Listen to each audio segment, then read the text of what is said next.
magaalada Addis Ababa ee caasimadda waddanka Itoobiya waxaa ka furmaya shirkii 33aad oo ay isugu yimaadaan hogaamiyayaasha ururka Midawga Afrika iyo dawladaha reer galbeedka ee taageerada siiya. Shirkan oo ay goobjoog ka yihiin hogaamiyayaal iyo wafuud heer wasiir ah ayaa lagu qaadaadhigayaa arrimaha ka haloosan qaaradda Afrika. Shirka sanadkan waxaa loo asteeyay arrimaha Liibiya iyo manطقada saaxilka galbeedka Afrika. Haddaba xogayaha guud ee qaramada Midoobay oo khudbad ka jeediyay furitaanka shirka ayaa ku baaqay in si degdeg ah xal looga gaaro dagaalka ka sokeeya ee ka holcaya waddanka Liibiya. Muuse Fiki oo ah gudoomiyaha ururka Midawga Afrika ayaa soo jeediyay in ciidamada Afrikaan ah loo diro dalka Liibiya si ay gacan uga geystaan joojinta dagaalka halkaas ku dhex maraya dagaal oogayaasha talada isku haya, balse soo jeedintiisa wax soo dhaweyn ah kama helin dawladda Yurub ee maalgeliya Midawga Afrika. Arrimaha kale ee shirka Addis Ababa lagu gorfoonayo waxaa ka mid ah dagaalka jihaadka ah ee ka holcaya manطقada saaxilka qaaradda Afrika, gaar ahaan Mali iyo Burkina Faso.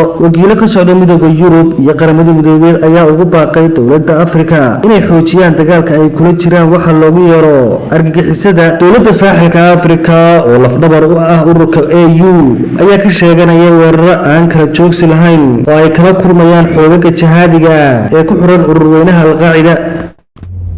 dhanka kale dalka Shiinaha waxaa sare u sii kacaya halista uu geysanayo cudurka halista ah ee coronavirus oo si aad ah ugu sii dhex faafaya bulshada dalka Shiinaha. Guddiga caafimaadka dawladaha Shiinaha oo u qaabilsan la tacaalidda coronavirus ayaa ku dhawaaqay in dadka uu cudurkani dilay ay gaareen kadib markii 10 qof ay shalay ku dhinteen gobolka Hubei ee dhinaca bartamaha waddanka. 24 saac la soo dhaafay waxaa cudurka corona u dhintay dad gaaraya 91 qof oo dhammaantood Shiineys ah. Dawladda Shiinaha ayaa iclaamisay in shalay oo kaliya cudurkan uu soo ritay ilaa 306 qof oo dheeraad ah. Bayaan ka soo baxay waaxda caafimaadka Shiinaha ee loo gaar yeelay wax ka qabashada cudurka coronavirus ayaa lagu sheegay in isku geyn dadka la jiifa cudurka ay gaarayaan 40,170 ruux. Wararka ayaa intaas ku daraya in xaaladda halis ah ay ku sugan yihiin dad gaaraya 6,484 qof oo badankoodu ku dhaqan magaalada Wuhan oo ah magaalo ku jirta xaalad go'doon ah kadib markii uu ka dilaacay cudurka dilaaga ah. Haddaba dawladda Shiinaha ayaa ku guuldareysay inay xakamayso